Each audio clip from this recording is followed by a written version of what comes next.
அவையோர் அனைவருக்கும் என் முதற்கண் வணக்கத்தை தெரிவித்துக் கொள்கிறேன். பேச்சு போட்டிக்கு வந்ததோர் அழைப்பு, போட்டிக்கு தரப்பட்டதோ நல்லதோ தலைப்பு.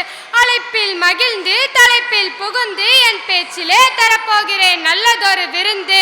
மூவேந்தர்கள் வாழ்ந்த தமிழ்நாட்டில் பாண்டிய நாட்டிற்கென்று பல சிறப்புகள் இருக்கின்றன. அறநெறி பிளராத அரசர்கள், போர் முனையில் புறம் காட்டி ஓடாத வீரர்கள், நாணயம் தவறாத வணிகர் பெருமக்கள், வாய்மையே உயிரென்று வாழ்ந்த பல தமிழ் புலவர்கள் என பல வீரமிகு தமிழர்கள் வாழ்ந்த தென் தமிழ்நாட்டில் தான் வ.உ.சி.யும் பிறந்தார். இந்திய நாட்டின் விடுதலைக்காக ஒவ்வொரு விடுதலை போராட்ட வீரரும் ஒவ்வொரு தனித்துவமான பாதையை தேர்ந்தெடுத்தார்கள்.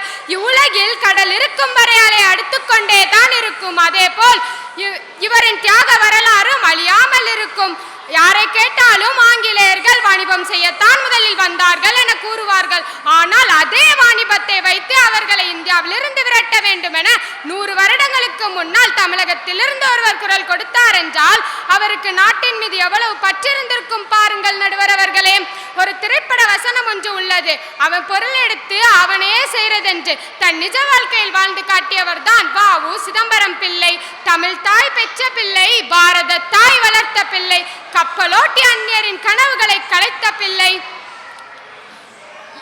என் நாடு என் கடல் என் கப்பல் தான் மிதக்க வேண்டும், அந்நியரின் அகந்தைக்கு நான் ஏன் பணிய வேண்டும் என்றெண்ணி வந்தால் நான் கப்பலோடு வருவேன் என்றேன் வங்க கடலுள் மாய்வேன் என சூளுரைத்து சென்றதுங்க தூத்துக்குடி கடற்சிங்கம். வந்தன கப்பல்கள், நடுங்கின வெள்ளை கொக்குகள், இந்தியரின் கடலில் இந்தியரின் கப்பல்கள், விதேசிகளை விரட்டியது சுதேசி காற்று.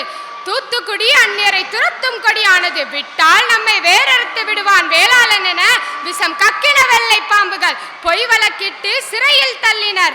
மாடிலுக்கும் செக்கினை அந்த மாமனிதனை இழுக்க வைத்தனர். அந்த செக்கில் வழிந்தது எண்ணெய் அல்ல, பாசமகன் பட்ட பாடு கண்டு பாரத தாய் வடித்த கண்ணீர். எல்லாம் பொறுத்தான் பாரத புதல்வன், விடுதலை விடுதலை அது ஒன்றே மூச்சென்றான்.